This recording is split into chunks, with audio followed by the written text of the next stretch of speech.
بسم اللہ الرحمن الرحیم۔ آج ہم بات کریں گے دفعہ 12(2) ضابطۂ دیوانی کے حوالے سے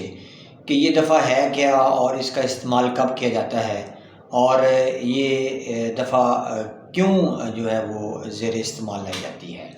تو آپ کو بتاتے چلیں کہ دفعہ 12(2) ضابطۂ دیوانی جو ہے وہ اس وقت کارآمد ہوتی ہے اور استعمال کی جاتی ہے جب کوئی شخص جو ہے یا کوئی فریق جو ہے وہ دھوکہ دہی، فراڈ اور اصل حقائق کو مخفی رکھ کر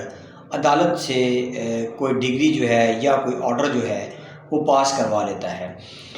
لیکن جس شخص کے خلاف یا جس پارٹی کے خلاف وہ آرڈر جاری کیا جاتا ہے، یہ بات جب ان کے علم میں آتی ہے تو وہ فریق جو ہیں وہ اس دفعہ کو ضابطۂ دیوانی کی دفعہ 12(2) کے تحت جو ہے وہ عدالت میں اپلیکیشن موو کرتے ہیں اور اصل حقائق جو ہوتے ہیں وہ کورٹ کے سامنے لاتے ہیں اور اس امر کو ثابت کر لیتے ہیں کہ جو ڈگری یا جو آرڈر کورٹ کی طرف سے پاس کیا گیا ہے وہ دھوکہ دہی پر مبنی ہے اور اس میں اصل حقائق جو ہیں وہ کورٹ کے سامنے پیش نہیں کیے گئے۔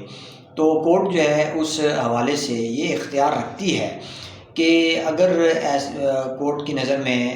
ایسا مواد جو ہے وہ اتنی تعداد میں موجود ہو کہ حقیقت جو ہے وہ عیاں ہو جائے تو کورٹ جو ہے وہ بغیر ایویڈنس کے بھی اس درخواست کو قبول کر سکتی ہے اور جو آرڈر ہے یا ڈگری ہے اس کو سسپینڈ کر سکتی ہے، اس کو منسوخ بھی کر سکتی ہے۔